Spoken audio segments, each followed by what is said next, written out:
ಮೊದಲೇ ಕಣ ಕುಮ್ಮಕ್ಕಿದೆಲ್ಲ. ಕಾರ್ ಅಂತೆ, AC ಅಂತೆ, ಹಾಗಿದೆಯಂತೆ ಹೀಗಿದೆಯಂತೆ, ಕಾಲ್ ಹಿಡ್ಕೊಂಡು ಹೋಗ್ಬೋದಂತೆ, 50 ಕಿಲೋಮೀಟರ್ ಸ್ಪೀಡ್ ಮೇಲೆ ಹೋಗಲ್ವಂತೆ. ಆ ಕಾರ್ ಅಡ್ವರ್ಟೈಸ್ಮೆಂಟ್ ಮಾಡು. ಅವಳನ್ನ ಯಾಕೆ ಎತ್ಕಟ್ತೀಯಾ? ಒಂದ್ಸರ್ತಿ ಹೇಳಿದ್ರೆ ಅರ್ಥ ಆಗಲ್ವಾ? ಸುಶೀಲ್ ಪ್ಲೀಸ್, ಅವನ ಮೇಲೆ ಯಾಕೆ ಹೋಗಾಡ್ತಾ ಇದ್ದೀರಾ? ಅವ್ರು ಹೇಳ್ತಿರೋದು ನನಗೆ ಅತ್ತೆ. ದೇವ್ರನ್ನ ನಂಬ್ತೀವಿ ಅಂತೀವಿ, ಆದ್ರೆ ಮನಸಾರ ನಂಬಬೇಕು ಅತ್ತೆ. ಆಗ್ಲೇ ಆ ದೇವ್ರು ನಮ್ಮನ್ನ ಕಾಯೋದು. ನನಗನ್ನಿಸ್ತಿದೆ ಆ ತಾಯಿ ನನ್ನ ಕರ್ಸ್ಕೊಳ್ಳೋದಕ್ಕೆ ತುಂಬಾ ಪ್ರಯತ್ನ ಪಡ್ತಿದ್ದಾಳೆ. ನಾನು ಯಾಕೆ ಹೋಗ್ಬಾರ್ದು?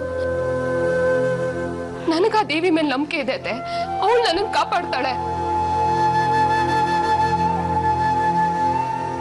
ಆದ್ರೆ ನಮ್ಗೆ ನಂಬಿಕೆ ಇಲ್ವಲ್ಲಮ್ಮ. ನೀನ್ ನಮ್ಮನ್ನ ನಾಸ್ತಿಕರು ಅಂತಾನೆ ತಿಳ್ಕೊ, ಪರವಾಗಿಲ್ಲ.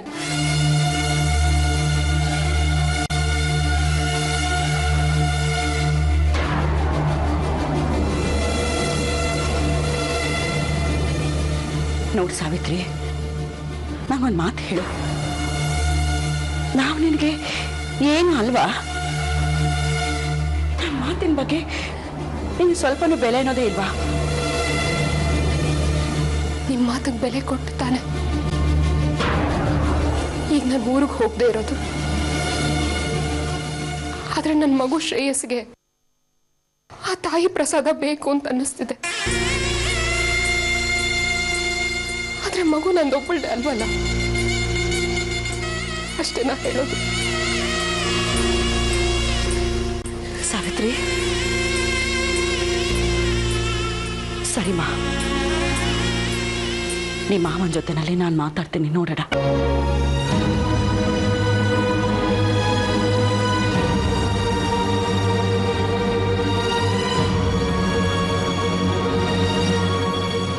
ವಿನಿತಾ, ಇಲ್ಲಿದ್ಯಾ? ನಾನು ಮನೆಯೆಲ್ಲ ಹುಡುಕ್ದೆ. ಬಾ, ಸೀಮಂತದ ಸ್ವೀಟ್ಸ್ ತಂದಿದ್ದೀನಿ, ತಿನ್ನುವಂತೆ. ಖಂಡಿತ ತಿಂತೀನಿ ಬಿಡಿ ಅಕ್ಕ. ನನಗೇನು ಅಭ್ಯಾಸ ಇದೆ ಉಳಿದಿದ್ದನ್ನ ತಿನ್ನೋದು.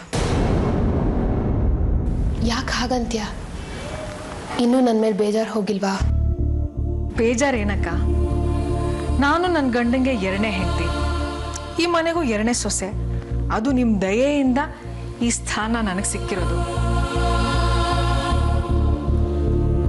ವಿನುತಾ, ಸಾರಿ, ನಂದು ಬಿಡಿ ಇದ್ದಿದ್ದೆ. ನೀವು ಖುಷಿಯಾಗಿದ್ದೀರಾ?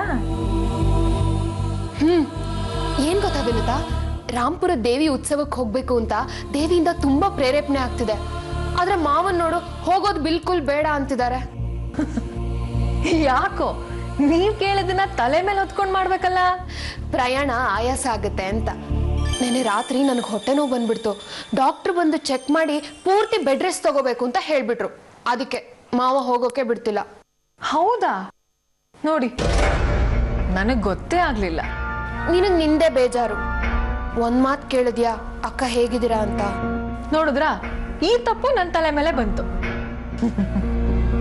ಚೆನ್ನಾಗಿದ್ದೀರಾ? ತಪ್ಪೇನಿಲ್ಲ, ಮಾತ್ಗಂದೆ. ಬಿಡಿ ಆ ವಿಷಯ. ಈಗ ರಾಂಪುರಕ್ಕೆ ಹೋಗೋದು ಬೇಡ ಅಂತ ಆಗಿದ್ಯಾ? ಹೋಗೋದು ಬೇಡ ಅಂತಾನೆ ಆಗಿತ್ತು. ಅತ್ತೆ ಹೋಗಿದ್ದಾರೆ ಮಾವನ ಒಪ್ಸಕ್ಕೆ. ನಿಮಗ್ ಬಿಡಿ, ಮನೇಲಿ ಒಬ್ರಲ್ಲ ಒಬ್ರು ಸಪೋರ್ಟ್ ಮಾಡ್ತಾನೆ ಇರ್ತಾರೆ. ಹಾಗೆ ಇಮೇಜ್ನ ನೀವು ಕಾಪಾಡ್ಕೊಂಡೇ ಬಂದಿದ್ದೀರಾ. ನಂಗದೆಲ್ಲ ಗೊತ್ತಾಗಲ್ಲ ವಿನುತಾ. ಅಬ್ಬಬ್ಬಬ್ಬ, ಹಾಗನ್ನಕ್ಕಾಗತ್ತಾ? ಇನ್ನೋಸೆಂಟ್ ಅಂತ ಅನ್ಕೊಂಡೆ ಎಷ್ಟೆಲ್ಲ ಆಟ ಆಡ್ತೀರಾ.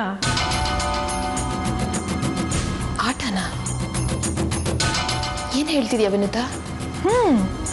ಈ ಮನೇಲಿ ಏನೇ ನಡೆದ್ರು ಅದ್ರ ಹಿಂದೆ ನೀವಿರ್ತೀರಾ. ಇರೋ ಹಾಗೆ ನೋಡ್ಕೋತೀರಾ. ಈಗ ನಾನೇನ್ ಮಾಡ್ದೆ? ಸಾಲ್ದ ನನ್ನ ವಿಷಯದಲ್ಲಿ ಮಾಡಿದ್ದು? ತೊಟ್ಲು ತೂಗುದ್ರಿ, ಅದಕ್ ಮುಂಚೆ ಮಗುನು ಜೀವಟದ್ರಿ. ಮನ್ಸಿನಲ್ಲಿ ಏನಿದೆ ಅಂತ ಹೇಳ್ಬಿಡು ವಿನುತಾ. ಮನಸ್ಸಿನಲ್ಲಿ ಇರೋದಲ್ಲ, ನೀವು ಮಾಡಿದ್ದು. ಪ್ರೀತಿ ವಿಷಯನ ಮನೆಯವ್ರು ಎಲ್ಲರೂ ಎದುರುಗಡೆ ಬಯಲು ಮಾಡೋ ಅವಶ್ಯಕತೆ ಏನಿತ್ತು? ನಾನೇ ಏನೋ ವ್ಯವಸ್ಥೆ ಮಾಡ್ಕೋತಾ ಇದ್ದೆ. ನನ್ನ ಗಂಡಂಗೆ ನಾನೇ ಏನೋ ಹೇಳ್ಕೋತಾ ಇದ್ದೆ, ಪ್ರೀತಿ ನಮ್ಮ ಮಗಳಲ್ಲ ಅಂತ. ದೊಡ್ಡ ಪತ್ತೆದಾರಿಕೆ ಮಾಡಿ ಆ ವಿಷಯನ ಎಲ್ಲರೆದುರುಗಡೆ ಬಯಲು ಮಾಡಿ ಮನೆಯವರೆಲ್ಲ ಸೇರ್ಕೊಂಡು ನನಗೆ ಉಗಿದು ಹೊರಗೆ ಹಾಕಕ್ಕೆ ಮಾಡಿದ್ರಿ. ಆಮೇಲೆ ದೊಡ್ಡ ತ್ಯಾಗಮಯಿ ಥರ ಮಮತಾಮಯಿ ಥರ ನನ್ನ ವಾಪಸ್ ಮನೆಗೆ ಕರ್ಕೊಂಡು ಬಂದು ಮನೆಯವ್ರು ಎಲ್ರಿಗೂ ಕನ್ವಿನ್ಸ್ ಮಾಡಿ ನಾನು ಮತ್ತೆ ಈ ಮನೇಲೆ ಉಳಿಯೋ ಹಾಕಿ ಮಾಡಿದ್ರಿ. ಒಟ್ಟಿನಲ್ಲಿ ಈ ಮನೇಲಿ ಎಲ್ಲರೂ ನಿಮ್ಮನ್ನೇ ಹೊಗಳ್ಬೇಕು, ನಿಮ್ಮಿಂದನೇ ಈ ಮನೆ ಉದ್ಧಾರ ಆಗ್ತಿದೆ ಅಂತ ಅನ್ಬೇಕು, ಎಲ್ಲರೂ ನಿಮ್ಗೆ ಇಂಪಾರ್ಟೆನ್ಸ್ ಕೊಡ್ಬೇಕು. ಎಷ್ಟು ನಾಟಕ ಮಾಡ್ತೀರಾ, ಅಸಹ್ಯ ಆಗತ್ತೆ.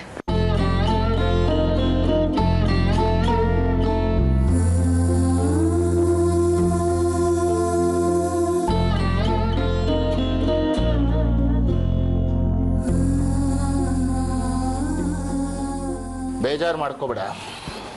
ನಾನು ಯಾಕೆ ಹೇಳ್ತೀನಿ ಅನ್ನೋದು ನಿನಗೆ ಅರ್ಥ ಆಗತ್ತೆ ಅನ್ಕೊಂಡಿದ್ದೀನಿ. ನನಗೇನು ಬೇಜಾರಿಲ್ಲಪ್ಪ. ನೀವಿಷ್ಟೆಲ್ಲ ಹೇಳಿದ್ಮ್ಯಾಕೋ ನನಗೂ ಆ ಊರಿನ ಉತ್ಸವಕ್ಕೆ ಹೋಗೋಕೆ ಮನಸ್ಸಿಲ್ಲ. ಆದ್ರೆ ಸಾವಿತ್ರಿಗೋಸ್ಕರ ಮನ್ಸು ಮಾಡ್ಬೇಕಾಗತ್ತೆ. ಹೌದು ರೀ, ನಾವು ಅವಳಿಗೋಸ್ಕರ ಎಷ್ಟೆಲ್ಲ ಹರಸಾಹಸ ಮಾಡ್ತಾ ಇದ್ದೀವಿ.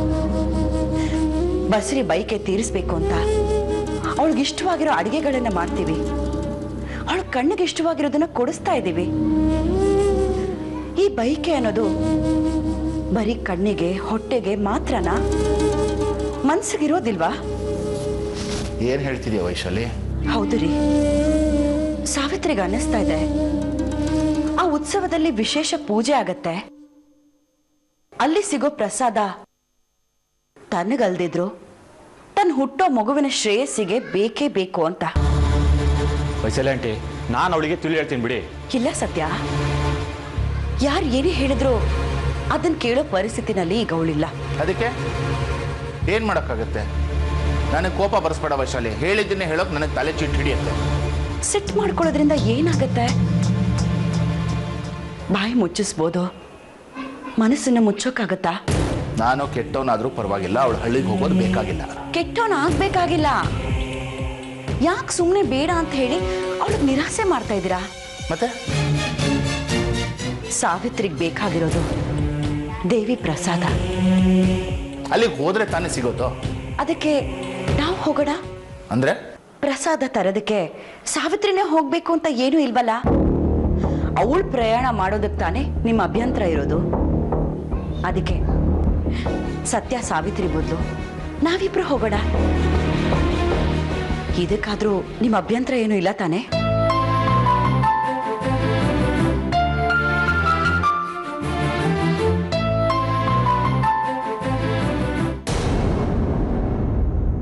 ನನಗೆ ಈ ಮನೆಯಲ್ಲಿ ಯಾವತ್ತೂ ಒಂದು ಸ್ಥಾನ ಮರ್ಯಾದೆ ಸಿಗೋಕೆ ಸಾಧ್ಯನೇ ಇಲ್ವೇನೋ. ಸಾವಿತ್ರಿ ಹಾಗೆ ಆವರಿಸ್ಕೊಂಡ್ಬಿಟ್ಟಿದ್ದಾಳೆ. ಮೇಲೆ ಬಿದ್ದು ಬಂದವಳು ಅನ್ನೋ ಸದರ ಜೊತೆಗೆ ಈ ಮನೆಗೆ ಒಂದು ಮಗುನೂ ಕೊಡೋಕೆ ಸಾಧ್ಯ ಇಲ್ಲ ಅನ್ನೋ ಅಸಡ್ಡೆ. ಇದು ಈ ಸಾವಿತ್ರಿಗೆ ಈ ಮನೇಲಿ ಇಂಪಾರ್ಟೆನ್ಸ್ನ ಜಾಸ್ತಿ ಮಾಡಿರೋದು. ಸಾವಿತ್ರಿ ಯಾವತ್ತೂ ತಪ್ಪು ಮಾಡೋಕೆ ಸಾಧ್ಯನೇ ಇಲ್ವಾ? ತೋರಿಸ್ತೀನಿ ಅವಳ ತಪ್ಪುಗಳ ಸರಮಾಲೆನ. ಎಲ್ಲರ ದೃಷ್ಟಿಲಿ ಕೆಳಗೆ ಬೀಳೋ ಹಾಗೆ ಮಾಡೇ ಮಾಡ್ತೀನಿ.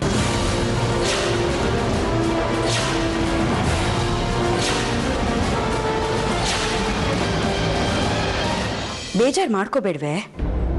ಹಾಗಂದ್ಮೇಲೆ ಬೇಜಾರಾಗದೆ ಇರತ್ತೆ. ಅವ್ರವ್ರ ಮನ್ಸಿಗೆ ಸರಿ ಅನ್ಸಿದ್ದು ಏನ್ ಮಾಡೋದು? ಆದ್ರೆ ಅವಳ ಮನ್ಸಿನಲ್ಲಿ ಹೀಗಿದೆ ಅಂತ ಖಂಡಿತ ನಾನು ಅನ್ಕೊಂಡಿರ್ಲಿಲ್ಲ. ನೀನ್ ಯಾರ ಬಗ್ಗೆ ಮಾತಾಡ್ತಿದ್ಯಾ? ವಿನುತನ್ ಬಗ್ಗೆ.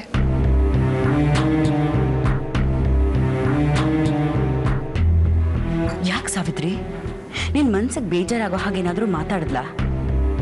ಯಾಕೋ ಇತ್ತೀಚೆಗಳು ತುಂಬಾ ವಿಚಿತ್ರವಾಗಿ ಆಡ್ತಾ ಇದ್ದಾಳೆ. ಏನ್ ಹೇಳಿದ್ಲವಳು? ಸೀಮಂತಕ್ಕೆ ಕರಿಬೇಕಿತ್ತು ಅಂತಂದ್ಲು.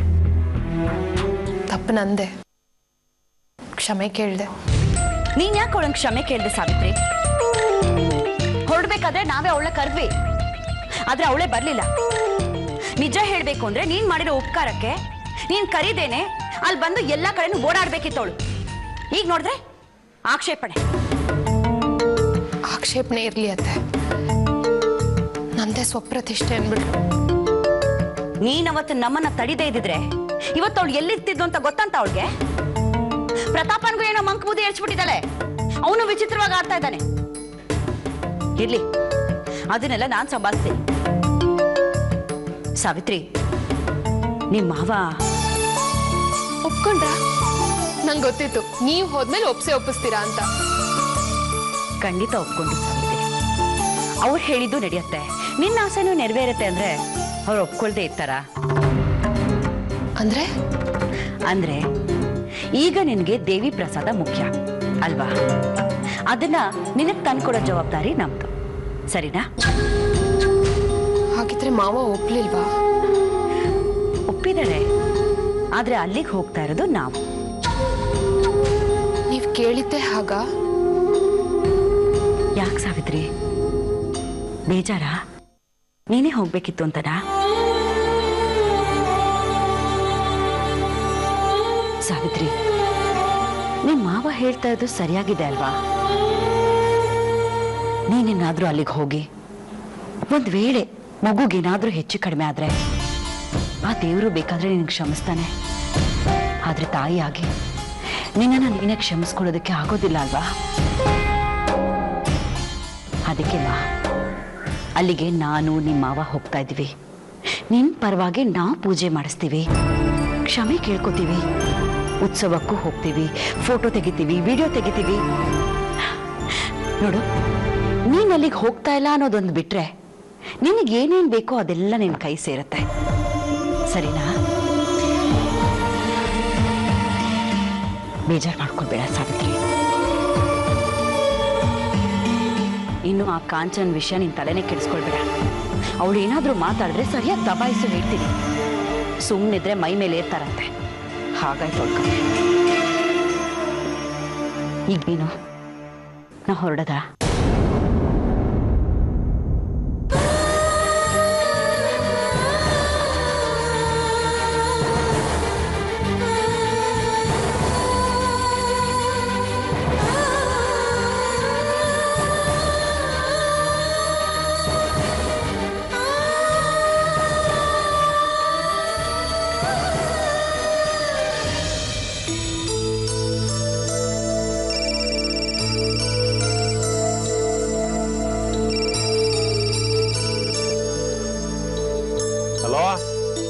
ಮಾವ, ನಾನು ಹೇಳಮ್ಮ ಸಾವಿತ್ರಿ, ಹೊರಟ್ರ ಊರಿಗೆ? ಅದನ್ನ ಹೇಳಕ್ ಫೋನ್ ಮಾಡಿದ್ಯಾ? ಏನು ಯೋಚನೆ ಮಾಡಬೇಡ, ನಿಮ್ಮಮ್ಮಂಗೆ ನಾನು ಹೇಳ್ತೀನಿ, ಹೋಗ್ಬಾ. ಇಲ್ಲ ಮಾವ, ನಾನು ಹೋಗ್ತಿಲ್ಲ. ಹೋಗ್ತಾ ಇಲ್ವಾ? ಯಾಕಮ್ಮ? ಒಪ್ಪಿದ ನಿಮ್ಮ ಮಾವ? ಅಲ್ಲ, ಉತ್ಸವ ಪ್ರಸಾದ ದೇವ್ರು ಅಂತ ಅಷ್ಟೊಂದು ಹಚ್ಕೊಂಡಿದ್ಯಲ್ಲಮ್ಮ. ಮಾವನೇ ನನ್ನ ಪರವಾಗಿ ಹೊರಟಿದ್ದಾರೆ. ಅವರೇ ಪೂಜೆ ಮಾಡಿಸಿ ಪ್ರಸಾದ ತಂದು ಕೊಡ್ತಾರಂತೆ. ಚೆನ್ನಾಗಿ ಹೇಳ್ದೆ ನೀನು. ಅಲ್ಲಮ್ಮ, ಪರ್ಸ್ನಲ್ ಆಗಿ ಓದಂಗಿರುತ್ತಾ? ಟಿವಿನಲ್ಲಿ ಕಲ್ಯಾಣೋತ್ಸವ ನಡೀತಿರೋದು ತೋರಿಸ್ತಾರಪ್ಪ, ತಿರುಪ್ತಿದು. ನಾವು ಮನೆಯಾಗ ಕೂತ್ಕೊಂಡು ನೋಡ್ಬಿಟ್ಟು ಚಿತ್ರಾನ್ನ ಸಿಪ್ಪೊಂಗಲು ಮಾಡ್ಕೊಂಡು ತಿಂದ್ಬಿಟ್ರೆ ಕಲ್ಯಾಣೋತ್ಸವದ ಪ್ರಸಾದ ತಿಂದಂಗಿರುತ್ತಾ ಹೇಳೋ? ಏನ್ ಮಾಡ್ಲಿ ಮಾವ, ನಾನು ಕೇಳ್ಕೊಂಡ್ ಬಂದಿದ್ದೆ ಅಷ್ಟು. ಅದಕ್ಕೆ ಯಾಕಮ್ಮ ದೊಡ್ಡ ದೊಡ್ಡ ಮಾತೆಲ್ಲ ಆಡ್ತೀಯಾ? ಅನ್ಸಲ್ವಾ ಮಾವ? ಬಯಸಿದ್ದು ಬೆಟ್ಟ ಅಲ್ಲ, ಬೆಟ್ಟಷ್ಟು ಸಿಗ್ಲಿಲ್ಲ. ಸಾವಿತ್ರಿ, ನಾನು ಹೇಳಿ ನೋಡೇನಮ್ಮ. ಎಲ್ರಿಗೂ ನಿಮ್ಮನ್ ಕಂಡ್ರೆ ಕೋಪ. ಇನ್ ನಿಮ್ಮ ಮಾತು ಕೇಳ್ತಾರ? ಅದು ಸರಿನೇ, ಹೇಳೋದು ಕೇಳಲ್ಲ, ಆದ್ರೆ ಏನಾದ್ರೂ ಮಾಡ್ಬೋದಲ್ವಾ? ಏನು? ಬರ್ತೀನಿರೋ, ಅಲ್ಲೇ ಬಂದು ನಾನು ಏನು ಮಾಡ್ತೀನಿ ಅಂತ ಹೇಳ್ತೀನಿ. ಬೇಜಾರು ಮಾಡ್ಕೋಬೇಡ, ಓಕೆ? ಮಾವ,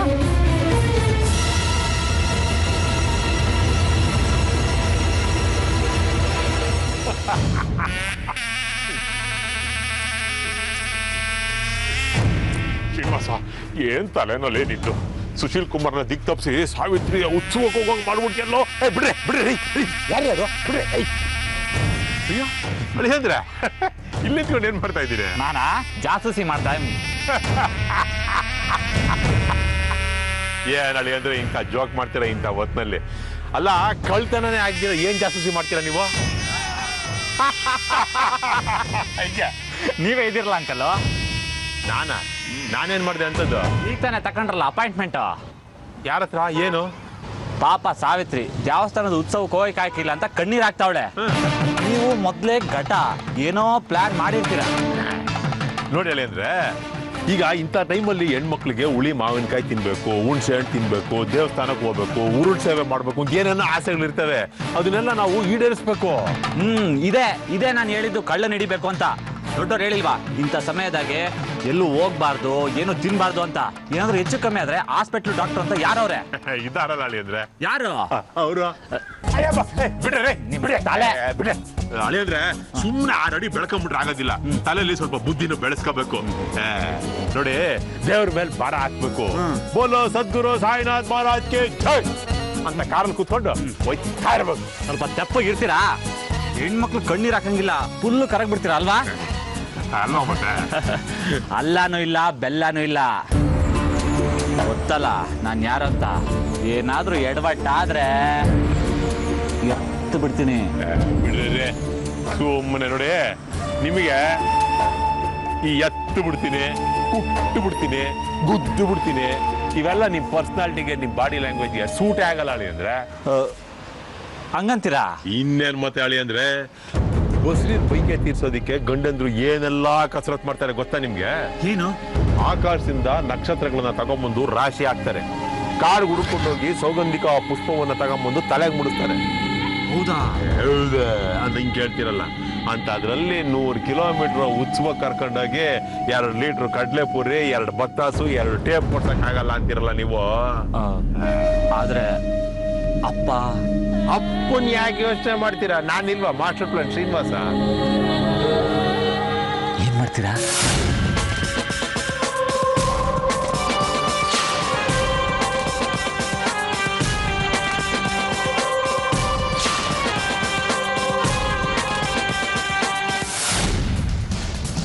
ಯಾವ್ಬಿಟ್ಟು ಹಂಗಾದ್ರೆ ಇಲ್ಲಿಗೆ ಬಂದು ನಿಲ್ಲತ್ತೆ. ಹೆಂಗಿದೆ ಐಡಿಯಾ?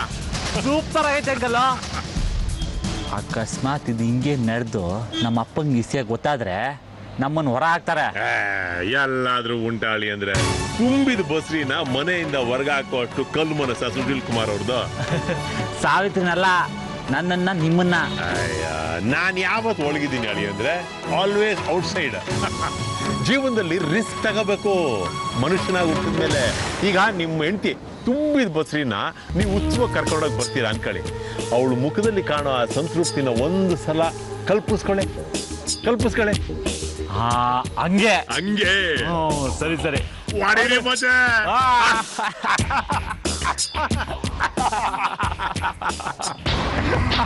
ಅಳಿಯಂದ್ರೆ ಇವಳು ನಮ್ಮ ಮಾತೆಲ್ಲ ಕೇಳಿಸ್ಕೊಂಡ್ರೆ ನಮ್ಮ ಪ್ಲಾನ್ ಎಲ್ಲ ಎಕ್ಕುಟ್ಟೋಗತ್ತೆ.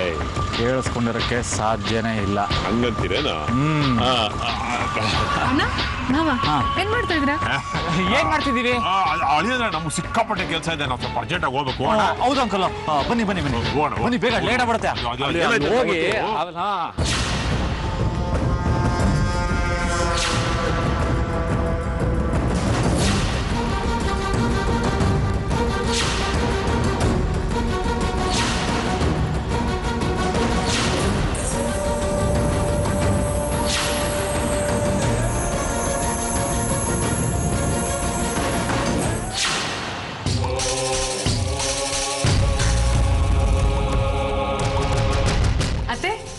ಹೊರಡೋದಕ್ಕೆ ರೆಡಿನಾ? ಹಾ, ರೆಡಿ ಆಗ್ತಾ ಇದ್ದೀನಿ. ನೀನು ಅರ್ಜೆಂಟ್ ಮಾಡಬೇಡ ವಿನುತಾ, ನನ್ನ ಕೈ ಕಾಲೇ ಓಡ್ತಾ ಇಲ್ಲ. ಅತ್ತೆ, ನೀವ್ ಯಾಕೆ ಇಷ್ಟೊಂದು ಗಾಬರಿ ಆಗ್ತಾ ಇದ್ದೀರಾ? ನಾನು ನಿಮಗೆ ಹೆಲ್ಪ್ ಮಾಡ್ತೀನಿ. ಬಾಟ್ಲಲ್ಲೇ ನೀರು ತುಂಬಿಟ್ಟಿದ್ದೀನಿ, ಐಸ್ ಬ್ಯಾಗ್ ಎಲ್ಲ ರೆಡಿ ಮಾಡಿಟ್ಟಿದ್ದೀನಿ. ಬೇಸಿಗೆ ಅಲ್ವಾ, ಅದಕ್ಕೆ. ತುಂಬಾ ಥ್ಯಾಂಕ್ಸ್ ವಿನುತಾ. ಅತ್ತೆ, ಇದಕ್ಕೆಲ್ಲ ಯಾಕೆ ಥ್ಯಾಂಕ್ಸ್ ಹೇಳ್ತೀರಾ? ದೇವ್ರ ಉತ್ಸವಕ್ಕೆ ಹೋಗ್ತಾ ಇದ್ದೀರಾ, ಇಷ್ಟು ಮಾಡಲಿಲ್ಲ ಅಂದ್ರೆ ಹೇಗೆ? ಅದಕ್ಕೆ ಋಣ ಅಂತ ಹೇಳೋದು. ಹೋಗ್ಬೇಕು ಅಂತ ಆಸೆ ಪಟ್ಟಿದ್ದು ಸಾವಿತ್ರಿ, ಆದ್ರೆ ಹೋಗ್ತಾ ಇರೋದು ನಾವು. ಇಷ್ಟೆಲ್ಲ ಆಗಿದ್ದು ನಮ್ಮ ಸಾವಿತ್ರಿಯಿಂದಾನೆ ಅಲ್ವಾ? ಮತ್ತೆ ಈ ಮನೇಲಿ ಯಾವುದೇ ಪುಣ್ಯದ ಕೆಲಸ ಆದ್ರೂ ಅದು ಸಾವಿತ್ರಿ ಅಕ್ಕನಿಂದಾನೇ ಆಗೋದು. ಹೌದಮ್ಮ, ಕರೆಕ್ಟಾಗಿ ಹೇಳಿದೆ. ಅತ್ತೆ, ನಿಮ್ಗೋಸ್ಕರ ಒಂದು ಸೀರೆ ತಂದಿದ್ದೀನಿ ನೋಡಿ. ತುಂಬಾ ಲೈಟ್ ಆಗೂ ಇದೆ, ಶಕೆ ಆಗಲ್ಲ, ಗ್ರ್ಯಾಂಡ್ ಆಗೂ ಕಾಣಿಸುತ್ತೆ. ಇದನ್ನ ಉಟ್ಕೊಳ್ಳಿ. ಅಯ್ಯೋ, ನಾನಿವಾಗ ಈ ಸೀರೆನ ಬದಲಿಸ್ಕೊಂಡು ಕೂತ್ಕೊಂಡ್ರೆ ನಿಮ್ಮ ಮಾವ ಅಷ್ಟೇ ನನಗೆ. ಹೋಗ್ಲಿ, ಈ ನೆಕ್ಲೆಸ್ ಆದ್ರೂ ಹಾಕೊಳ್ಳಿ. ನಾನು ಆಲ್ರೆಡಿ ನೆಕ್ಲೆಸ್ ಹಾಕೊಂಡಿದ್ದೀನಲ್ಲ, ಸಾಕು ಬಿಡು ವಿನುತಾ. ಇದು ಸನ್ಸ್ಕ್ರೀನ್ ಲೋಷನ್, ಇದನ್ನ ಹಚ್ಕೊಳ್ಳಿ. ಬೇಸಿಗೆಗೆ ಟ್ಯಾನ್ ಆಗಲ್ಲ ತಗೋ. ಅಯ್ಯೋ ನಾವು ಹೊರಗಡೆ ಹೋಗ್ತಾ ಇದ್ದೀವಿ ಅಂದ ತಕ್ಷಣ ಎಷ್ಟೊಂದು ಕಾಳಜಿ ನಿನಗೆ. ಮತ್ತೆ ದಾರಿಲಿ ಹೋಗ್ತಾ ತಿನ್ನಕ್ಕೆ ಚಿಪ್ಸು ಬಿಸ್ಕೆಟ್ ಎಲ್ಲ ಪ್ಯಾಕ್ ಮಾಡಿಟ್ಟಿದ್ದೀನಿ. ಹೌದಮ್ಮ, ಎಲ್ಲ ತಗೊಂಡು ಹೋಗ್ಬೇಕು. ಅಲ್ಲಿ ಊಟ ತಿಂಡಿ ಸರಿಯಾಗಿ ಸಿಗಲ್ವಂತೆ, ನಿಮ್ಮ ಮಾವ ಹೇಳ್ತಿದ್ರು. ಅಲ್ಲಿ ತಿನ್ನೋದಕ್ಕೆ ನಿಮ್ಗೆ ಚಾನ್ಸು ಸಿಗಲ್ಲ ಬಿಡಿ. ಹಾಗಂದ್ರೆ ಏನರ್ಥ? ಇಡೀ ದಿನ ನಾವೇನು ತಿನ್ಲೇಬಾರ್ದು ಅಂತನಾ? ಛೇ ಹಾಗಲ್ಲ, ನೀವು ಉತ್ಸವದಲ್ಲಿ ತಿನ್ನಲ್ವಲ್ಲ, ಅದಕ್ಕೆ ಹಾಗೆ ಹೇಳಿದೆ ಅಷ್ಟೇ.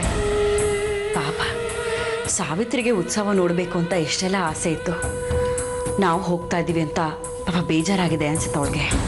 ನೀವೇನು ಯೋಚನೆ ಮಾಡಬೇಡಿ, ಸಾವಿತ್ರಿ ಅಕ್ಕನ ಹತ್ರ ನಾನು ಮಾತಾಡ್ತೀನಿ. ನೀನು ಅವಳಿಗೆ ಸಮಾಧಾನ ಮಾಡು, ಆಯ್ತಾ? ಖಂಡಿತ ಮಾಡ್ತೀನಿ.